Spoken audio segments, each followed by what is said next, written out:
नमस्कार साथियों, माइनक्राफ्टर में आपका स्वागत है।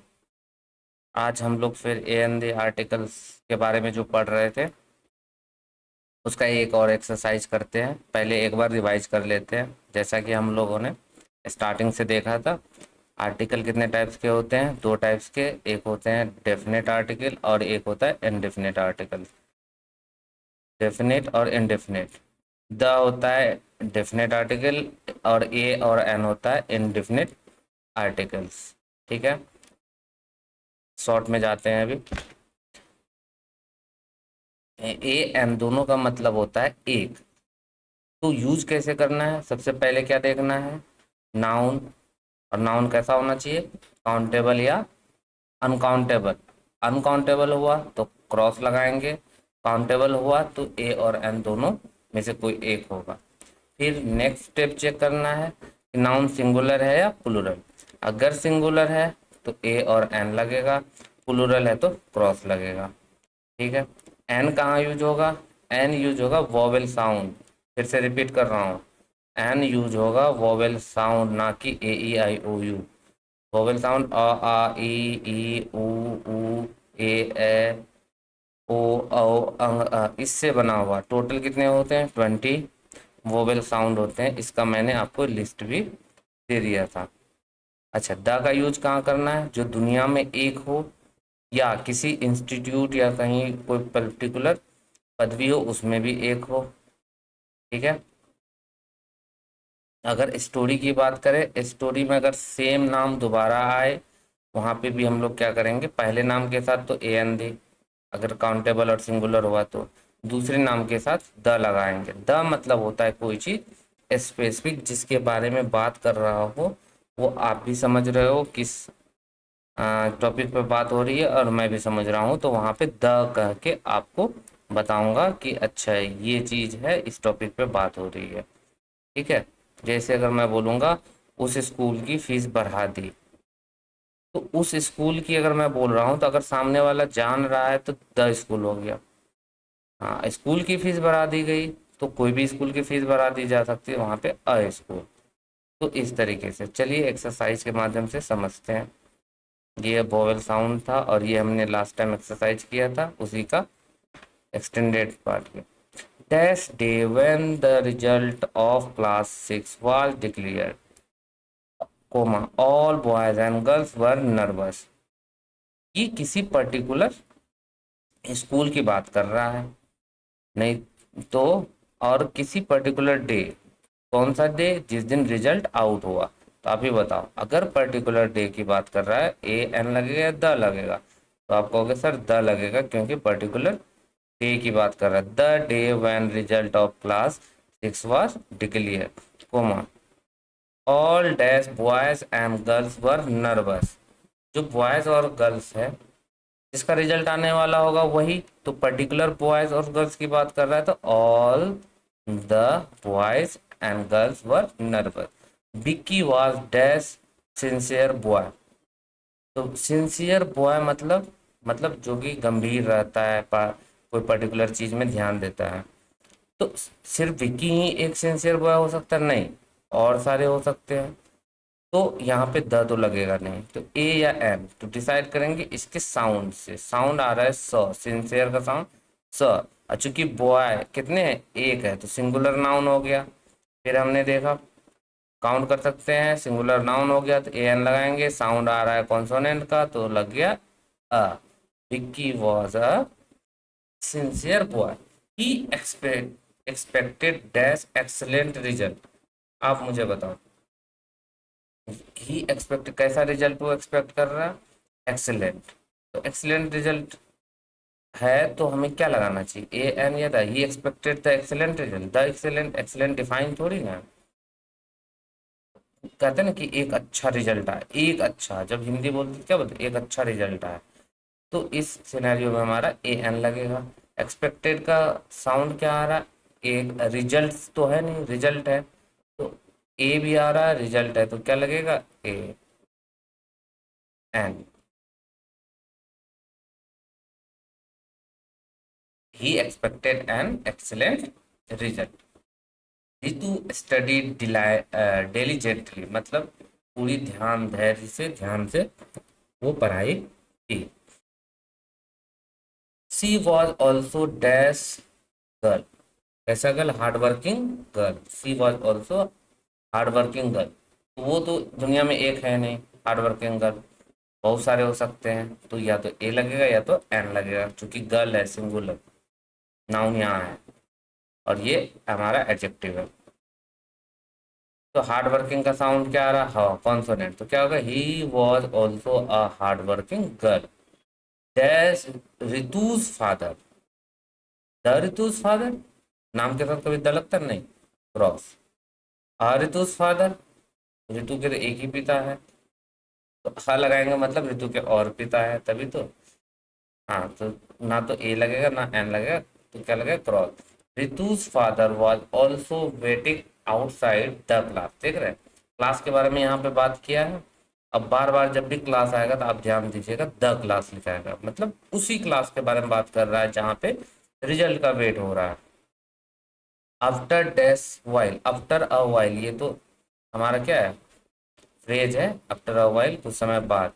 When our class teacher entered dash classroom, किस क्लासरूम में, जहां पे रिजल्ट का वेट हो रहा है, तो क्या होगा, the entered the classroom, we all were excited, it was really dash thrilling moment, कितने थ्रिलिंग मोमेंट हो सकते हैं, बहुत सारे थ्रिलिंग मोमेंट हो सकते हैं हमारे लिए फॉर अस, तो उसमें से एक है, तो या तो ए लगेगा या एन लगेगा। साउंड देख लेते हैं, टी एस से थर्ड कॉन्सोनेंट हो गया, तो it was a really thrilling moment for us as soon as dash she announce, तो क्या होगा, अब ए लगेगा या एन लगेगा या द लगेगा, तो सी के साथ तो कोई लगता नहीं आर्टिकल, तो क्रॉस लगेगा। एज सी अनाउंस, क्या होगा, अ रिजल्ट या द रिजल्ट, क्योंकि इतनी जो पूरे पैराग्राफ में रिजल्ट की बात किया जा रहा है यहाँ पे, अब दोबारा वही रिजल्ट के बारे में कहा जा रहा है कि रिजल्ट अनाउंस हुआ, तो क्या होगा, see announce the result, see announce the result. I pray to the god या गॉड, तो ना द लगेगा ना आ लगेगा, क्या लगेगा, आई प्रे टू गॉड, भगवान से प्रार्थना, स्पेसिफिक भगवान से थोड़ी ना प्रार्थना होगा, I pray to God. I was very, या नर्वस या अनर्वस, नर्वस को काउंट कर नहीं सकते हैं, तो ए लगेगा नहीं ना एन लगेगा, द तो लगेगा ही नहीं क्योंकि नाउन तो है ही नहीं है। I was very nervous, finally when test teacher announce the result, अब टीचर की बात कर रहा है कि जैसे ही टीचर ने अनाउंस किया, तो किस टीचर ने, जो रिजल्ट लेके आया था, तो स्पेसिफिक टीचर की बात कर रहा था। When the teacher announce my result I jumped with Joy, Joy को काउंट नहीं कर सकते तो cross. I had secure 90% marks, तो ये था हमारा आर्टिकल। आई होप कि समझ में आया हो। इसी का नेक्स्ट पार्ट भी देख लेते हैं,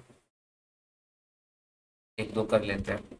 अच्छा, last year we visited famous Kamakhya temple, Kamakhya temple बहुत फेमस है, तो सिंपल सा बात है, तुरंत दिमाग में आना चाहिए द होगा, द फेमस कामाख्या टेम्पल, वो एक ही है। इन आसाम, इन द आसाम नहीं, गलत हो जाएगा, क्यों, क्योंकि आसाम एक नाम है, तो नाम के साथ द नहीं लगता। As my father is theist, theist होता है जो कि भगवान को मानता है, तो as my father is theist, theist का टी एच का साउंड था। कितने थीस, मतलब थीस तो बहुत सारे हो सकते हैं, उसमें से उसके पापा भी एक थीस थे, तो क्या हो जाएगा, अ थीस्ट, कॉन्सोनेंट साउंड है तो a theist. We went to dash visit dash temple, we went to the visit, visit यहाँ पे वर्ब की तरह है ना कि नाउन की तरह है, तो we went to visit, visit a temple, दोबारा टेम्पल, क्योंकि कामाख्या टेम्पल की बात हो चुकी है, दोबारा आ रहा है तो क्या लगेगा, visit the temple. It was really dash delightful moment for मी, यह जो है बहुत ही खुशनुमा टाइम था, तो रियली डिलाइटफुल मोमेंट उसके लिए क्या एक ही है? नहीं, और सारे हो सकते हैं, इसका मतलब काउंट कर सकते हैं इस मोमेंट को, और द तो लगेगा नहीं। ठीक है, तो डिलाइट का हो गया साउंड ड, द हो गया कॉन्सोनेंट साउंड, तो क्या होगा? Really a delightful moment for me. Many dash devotees show, many dash devotees show their devotion by going there. Many devotees मतलब वहां पे जो डिवोटीज आए थे उसके बारे में बात कर रहा है, तो कुछ नहीं, क्रॉस लगेगा, क्योंकि डिवोटीज को अनकाउंट मतलब ज्यादा हो गए devotees. Many devotees show their devotion मतलब बहुत सारे जो है वहां पे पूजा जो करने आते हैं आस्था लेके, वो अपना आस्था दिखा रहे थे। By going there dash Brahmaputra flows near dash temple. Going there Brahmaputra नदी के बारे में बात कर रहा है, तो they near the Brahmaputra flows near the temple, क्योंकि टेम्पल के बारे में बात पहले हो चुका है। चलिए नेक्स्ट वाला देखते हैं। Being dash a student, being the student या बीइंग अ स्टूडेंट, एक विद्यार्थी होने के नाते ऐसे बोलते हैं ना। Being a student I am hard working, I maintain dash schedule. तो द शेड्यूल या अ शेड्यूल, एक शेड्यूल मेंटेन किए हुए हैं, तो I maintain a schedule for dash my daily life, for the my daily life नहीं, फॉर माई डेली लाइफ। यहाँ पे ना द लगेगा ना ए एन डी लगेगा, वो डेली रूटीन के बारे में बात कर रहा है।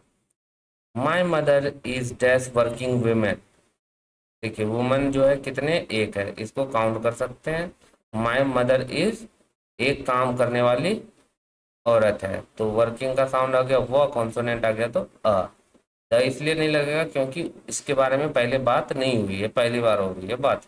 माई mother is a working women. I try to be dash obedient child, मैं जो है एक आज्ञाकारी बच्चा हमेशा बनने की कोशिश करता हूँ, तो ओबीडियंट चाइल्ड एक, तो साउंड आ गया अ का, तो क्या हो जाएगा? An obedient child. She always motivates me to become successful person, तो क्या हो जाएगा? सक्सेसफुल पर्सन जरूरी है दुनिया में क्या हो? एक ही हो, वही हो, बाद बाकी नहीं हो। द मतलब तो होता है स्पेसिफिक, यहाँ पे सक्सेसफुल पर्सन को हम काउंट कर सकते हैं। धीरू भाई अंबानी भी सक्सेसफुल पर्सन थे, अडानी भी है, बहुत सारे हैं, तो इसका मतलब पर्टिकुलर तो बात हो नहीं रहा, और वह एक सक्सेसफुल पर्सन बनना चाहता, एक सक्सेसफुल। तो इसका साउंड देख लेते हैं, सौ आया, सौ कैसा कॉन्सोनेंट साउंड है, और यहाँ पे क्या लगेगा? ए लगेगा। चलिए मूव करते हैं दूसरा। Rohan is dash 11 year old boy. Rohan boy, कितने बॉयज है? एक, 11 साल का लड़का था, तो द होगा कि ए एन होगा? ए एन लगेगा। 11 का साउंड ए आ गया, तो एन लगेगा। Rohan is an 11 years old मतलब एक लड़का था, कोई स्पेसिफिक बात नहीं कर रहा, या दोबारा इस पैराग्राफ में नहीं आया है। He is dash most talented boy, देखिए जब भी सुपरलेटिव डिग्री आता है तो वहां पे क्या लगता है? द लगता है, क्योंकि उस सुपरलेटिव मतलब ये होता है कि वो सबसे सुपीरियर है, तो सबसे सुपीरियर मतलब एक ही हो सकता है, सबसे सुपीरियर टॉप एक ही हो सकता है जैसे होता है, तो क्या लगेगा? He is the most talented boy in his class, he is not only dash punctual but also wise boy. वह न केवल पंचुअल था ही बुद्धिमान लड़का भी था, तो पंचुअल का साउंड है प, द तो लगेगा नहीं, क्योंकि पंचुअल सिर्फ वही नहीं और भी हो सकता है कोई। He is not only a punctual but also wise, वो साउंड आया कॉन्सोनेंट अ वाइज बॉय, बुद्धिमान लड़का। ही इज एक्सट्रोवर्ट चाइल्ड, तो वो कैसा लड़का था? मतलब जो खुल के सब बात को बोल देता है उसे एक्सट्रोवर्ट बोलते हैं, तो एक्सट्रोवर्ट का साउंड आ गया ए का, और तो he is an extrovert child, but he generally keep himself away from the bad company, from dash bad company, वो अपने आप को जो है दूर रखता था बड़े लोगों की मतलब बूढ़े लोगों की संगत से, बूढ़े लोगों की संगत from, always from bad company, यहाँ पर क्रॉस लगेगा। अ बैड कंपनी एक ही से, दूसरे से थोड़ी ना, ये तो सबसे दूर रहता था ना, इसमें तो कोई स्पेसिफाई किया नहीं है जो द लगाए हैं।